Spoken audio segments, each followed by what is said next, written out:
¿Cómo les va? Bueno, Buenas tardes. Vamos a buenas tener tardes. el honor de escuchar a mi querida amiga Beatriz, y aparte de amiga colaboradora de Arampionaz de muchísimos años, asociadas desde el primer momento, desde el año 2009 en ese primer Congreso Latinoamericano. Así que es un honor poderla presentar. Ella es psicóloga, licenciada en psicología, también es mediadora penal y ha trabajado hasta hace muy poquito en el Cedronar, Argentina. Y ahora está aquí como representando, ¿no es cierto?, a las instituciones que trabajan en adicciones. Ella les va a explicar muy bien sobre esta mesa, ¿sí?, que se ha creado y cuál es su tarea y sobre todo la importancia de la interdisciplina, que es uno de los temas que más preocupa en Arampionaz poder implementar en toda Latinoamérica. Así que desde ya los dejo con mi querida amiga y gran colaboradora y sobre todo comprometida, Beatriz Escorza. Bueno, muchas gracias, Marilyn. Bueno, muy bien. Primero vamos a ver si puedo esclarecer un poquito qué es esta Mesa Nacional. La Mesa Nacional de Instituciones que Trabajan en Adicciones es una reunión, como dice muy claramente su nombre, que se produjo este año a raíz de algunos inconvenientes que había generado nuestra ley de salud mental, que ya tiene 10 años, pero que le daba un plazo a las instituciones como comunidades terapéuticas, a través de la cual seguramente iban a cesar en sus funciones. Esto llevó a que todas las instituciones del país se reunieran en un frente común de trabajo para, digamos, subsanar esta situación y solicitar, digamos, que las instituciones se adecúen a las nuevas normativas que plantea la Ley de Salud Mental. Bueno, este fue un objetivo, en eso se está luchando, pero también tiene otras funciones. Una de ellas es la capacitación, pero, digamos, lo más importante es que estamos desarrollando un proyecto de ley que contiene, entre otros aspectos, y ese es el sentido de que yo esté en esta mesa, en el cual tengo el gran honor de compartir con personas de semejante desempeño en el ámbito de las alternativas penales. Bueno, el sentido es que dentro de nuestro proyecto de ley, que comprende algunos aspectos que serían necesarios sobre una ley específica de adicciones, como por ejemplo desde la modalidad de internación, en el caso de las situaciones críticas, algo que es muy necesario que se facilite en este momento, o, digamos, cuidar la prevención, cuidar otros aspectos que no están del todo contemplados en una ley que considere todo eso. Pero es un punto muy importante que nosotros pedimos que los tribunales de tratamiento de droga o alguna otra modalidad, digamos, en el cual exista una alternativa a la sanción o al proceso penal, digamos, que afecte o en la cual se vean afectados, ¿no es cierto?, sujetos con consumo problemático, digamos, ya certificado, comprobado, y que esa razón de la dependencia de la droga los ha llevado a situaciones delictivas o son concurrentes con la situación delictiva, puedan tener un tratamiento diferente, como es la modalidad de trabajo de los tribunales de droga. Bueno, en esta mesa van a estar presentes justamente, digamos, los representantes de los tribunales de droga acá en la Argentina, en el año 2010, OEA y la CICAD, trajeron, hicieron una capacitación importante para poder generar la multiplicación de los tribunales de droga en la Argentina. Es un instituto nuevo, y verdaderamente la provincia de Salta sí lo tomó con rapidez, y desde ya hace 7 años que trabajan, digamos, con mucha consecuencia y buenos resultados, con la disminución en la reincidencia, con la salida exitosa de todas estas personas. Bueno, esto para nosotros es muy importante, y entonces estamos tratando de que, digamos, se incluya este punto dentro de la ley de adicciones, que bueno, que no requeriría ninguna modificación de los códigos, sino que simplemente la voluntad política para que esto tenga lugar y se ejerza. Bueno, muy bien, ahora específicamente voy a pasar a relatar, digamos, una experiencia que se hizo y continúa todavía en la provincia de Buenos Aires y tiene que ver con los centros de mediación penal. Bueno, ¿por qué traigo esta situación en este momento? Bueno, esta mesa tiene que ver con estas alternativas, tiene que ver con el concepto de justicia terapéutica, que ya ha sido desarrollado por los panelistas, y, digamos, contiene una experiencia en la cual ha habido una posibilidad de intervenir sobre aquellas personas que tienen dependencia de las drogas. Bueno, antes que nada voy a contextualizar cómo funciona un centro de mediación penal dentro del Ministerio Público, debido a una modificación que se hizo del Código Procesal Penal en la provincia de Buenos Aires. Digamos, se dan las circunstancias para que, con la inclusión de la mirada preferencial en la víctima, digamos, se dio las condiciones, la morigeración de la pena. Más adelante se crea una ley específica de mediación penal y se dan las condiciones para que se creen estos centros de mediación dentro del ámbito del Ministerio Público, que tienen una atribución, que es la atribución de que, digamos, se suspende el proceso una vez que la causa ingresa en la Fiscalía, digamos, de allí es llevada al centro de mediación si cumple con una serie de requisitos. Desde ya que la ley que después se hizo, más allá de que los centros algunos empezaron a trabajar, digamos, solamente por las prerrogativas que daba la modificación del Código Procesal y por voluntad de los fiscales de cada departamento judicial. Por eso yo hablaba que es importante también una voluntad, digamos, política, más allá de que las leyes después ordenen esto. Hoy todos los centros, los departamentos judiciales tienen su centro de mediación penal. Quizás en algún momento no, pero digamos, por ahí se trata de pensar cuáles son todos los institutos que existen para que existan otras modalidades de abordaje de las situaciones, digamos, que van en paralelo a una situación procesal. Bueno, entonces explicaba yo que la posibilidad de que ese, digamos, expediente quede suspendido o archivado es lo que más caracteriza y lo que normalmente ocurre con los casos que ingresan a mediación penal. Bueno, voy a controlar un poquito el tiempo porque no quiero hacer una exposición muy larga y la idea también es traer un poco la idea sobre la interdisciplina, ¿no? Es decir, en estos procesos. Los centros de mediación trabajan con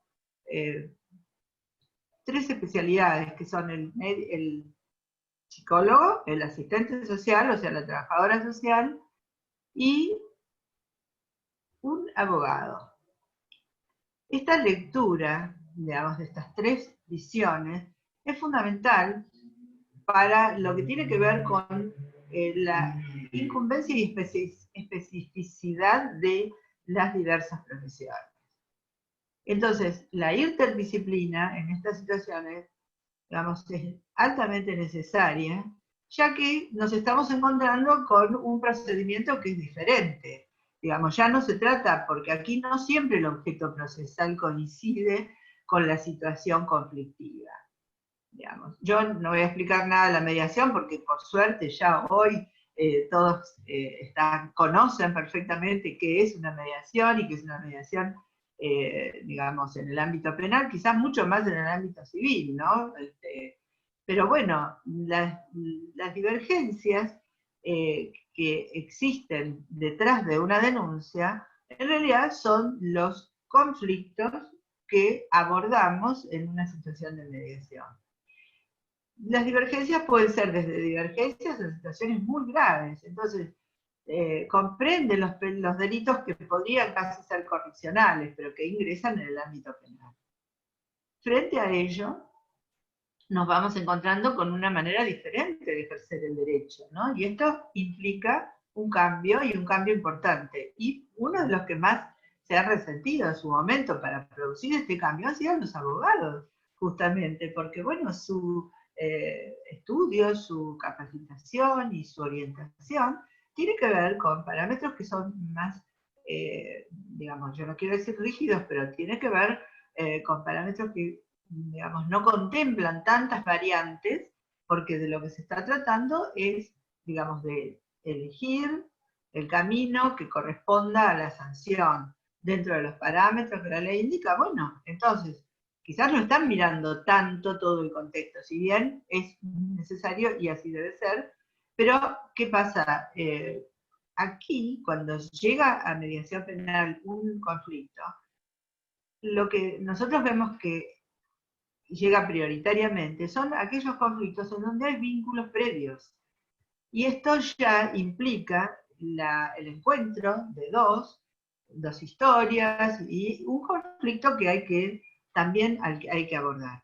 Entonces, esto sin que tenga que ser un consultorio psicológico, ni un lugar donde se ordene la vida y las carencias socioeconómicas que pueda tener una persona, tiene que ver con que si no hay una lectura que pueda ir más allá, ¿no es cierto?, de lo que dice, es decir, este objeto por el cual las personas se han enfrentado, o una ha sido agredida, o digamos, la forma en que se hayan dado estas circunstancias, y es difícil poder avanzar en el proceso.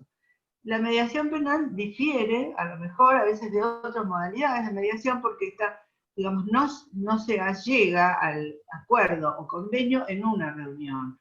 A veces las partes no pueden unirse, no pueden reunirse en la misma situación, especialmente si hay desigualdad entre los sujetos. Bueno,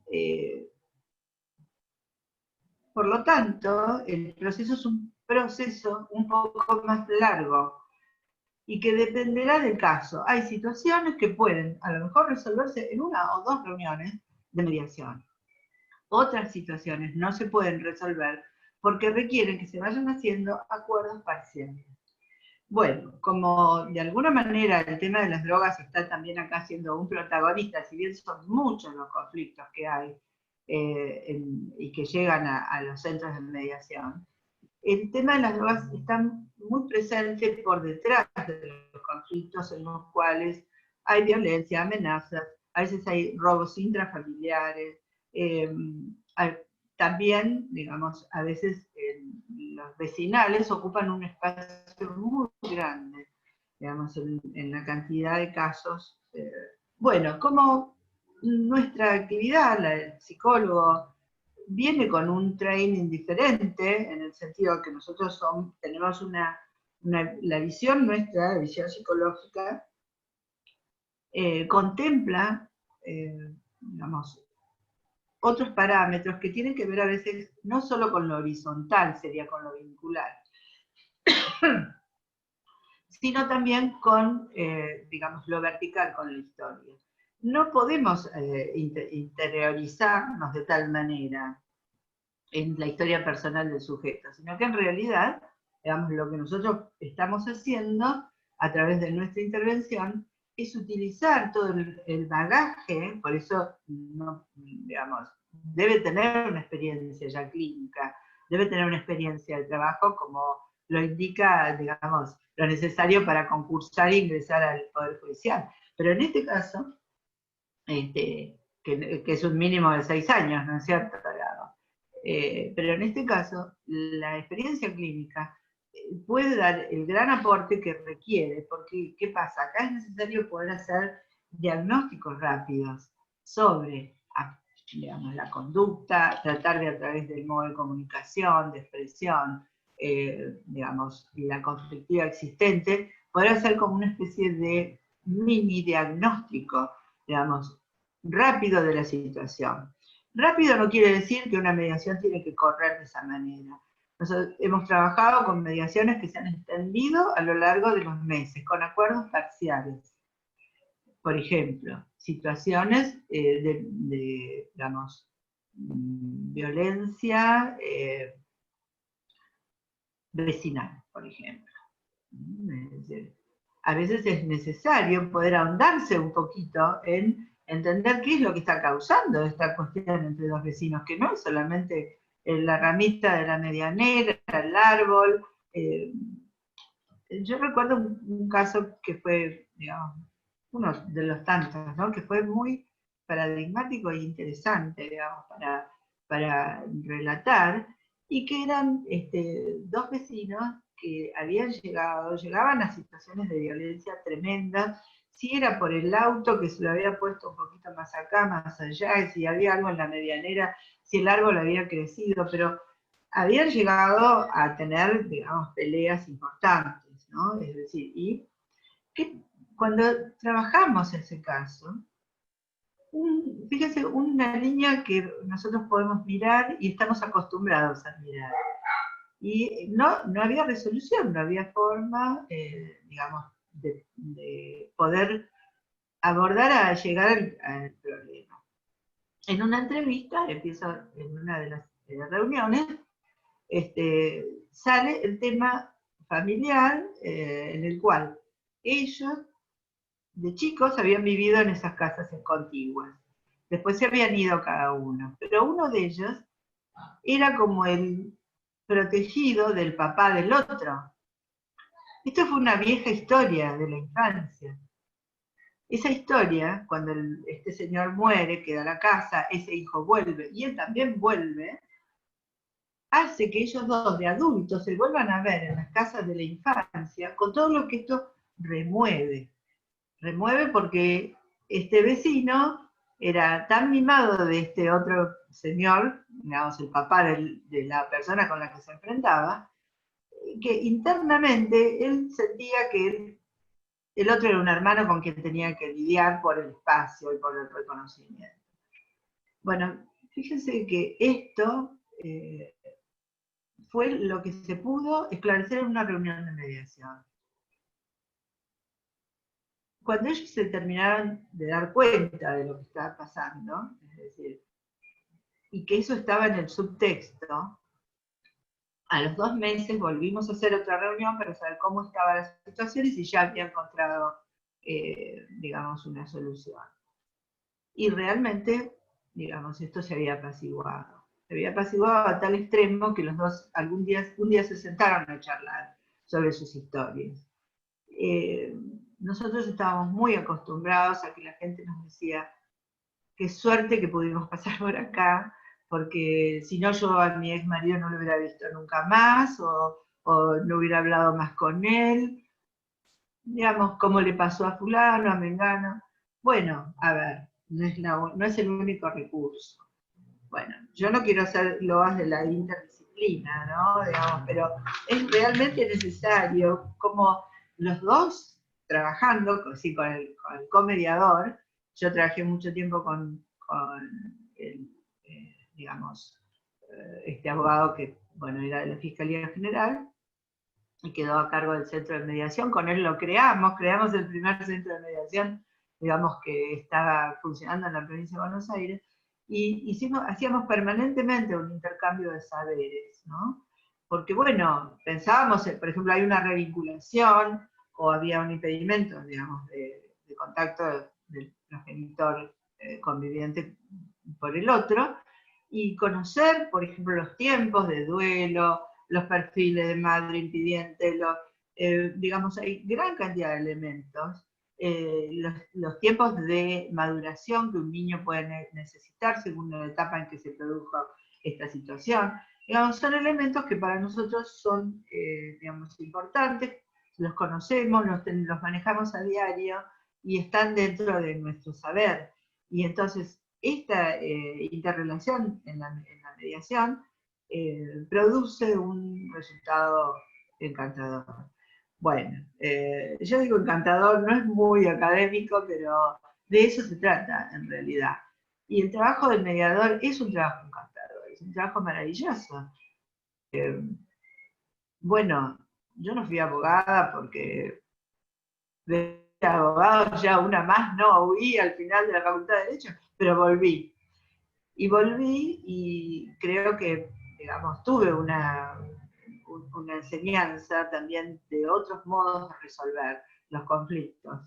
Y creo que estos otros modos de resolver los conflictos también tienen que ver, lógicamente que no es aplicable a todo, ¿no? Digamos, pero sí tiene que ver con conceptos fundamentales y que están también en la base de la psicología. Y yo voy a tomar ahora unos minutos, porque no quiero extender mucho más esta situación digamos, de exposición, en explicar que verdaderamente este procedimiento a nosotros nos permitía, ya que con una persona que además consumía drogas, no podíamos trabajar directamente, porque bueno, los casos de, digamos, ¿qué casos puede haber? Digamos, no entraban en penal, son casos que entran en federal.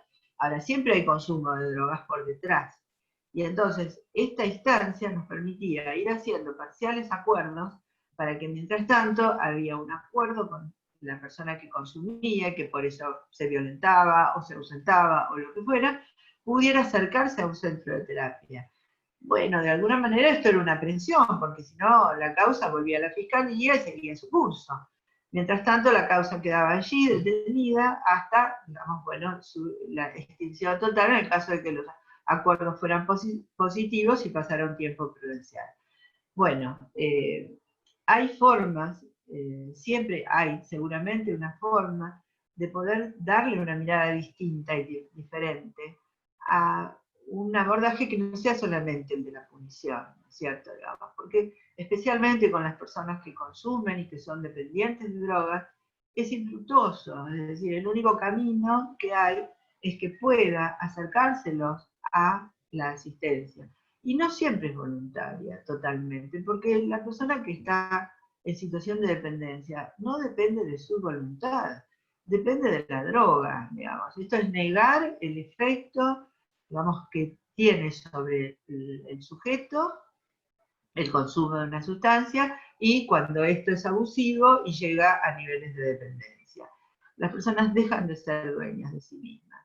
Y de alguna manera, digamos, empujarlas, ayudarlas a llegar, a poder salir de esta situación. A veces en instancias previas a que lleguen a tocar fondo y digan ayuda, porque muchas veces ahí están. Están en manos de aquellos que de alguna manera pueden intervenir en la sociedad. Y yo, digamos, quería dejar este mensaje porque de alguna forma, digamos, esto es el objetivo de esta mesa, ¿no? Digamos, de pensar en lo que se hace en los tribunales de drogas y que en algún lugar de la justicia siempre hay un recurso para poder llegar a esto. Quería hacer una acotación última sobre lo que significa aceptar la culpa o aceptar la responsabilidad, y algún correlato con los algunos aspectos psicológicos que nos dejó el psicoanálisis. Yo pensaba, la vez pasada, pensaba tomando los conceptos de Melanie Klein en la evolución del sujeto. Acá voy a ir a una cosa un poquito específica, voy a tratar de allanarla, porque hay todo tipo de público. En los inicios, el ser humano, cuando nace, no tiene la posibilidad, por su imposibilidad de maduración neurológica también, de tener una percepción global y completa de los objetos, por ejemplo, su mamá, ¿no? Es decir, que es uno de los vínculos fundamentales, es decir, a través del cual se comienza a conectar. En general, digamos, va a asimilar y ir conformando la idea de mamá por los, digamos, actos de satisfacción. Por ejemplo, bueno, el comer, ser atendido, el recibir una caricia, digamos, tener holding, soporte, ¿no es cierto?, necesario. Sobre eso se conecta de una forma. Y después se conecta de otra manera sobre los aspectos negativos que serían cuando tiene hambre y no le llega la comida, cuando siente dolor, cuando siente, no sé si angustia, porque no vamos a poder delimitarla como tal, pero bueno, a ver. hay aspectos negativos.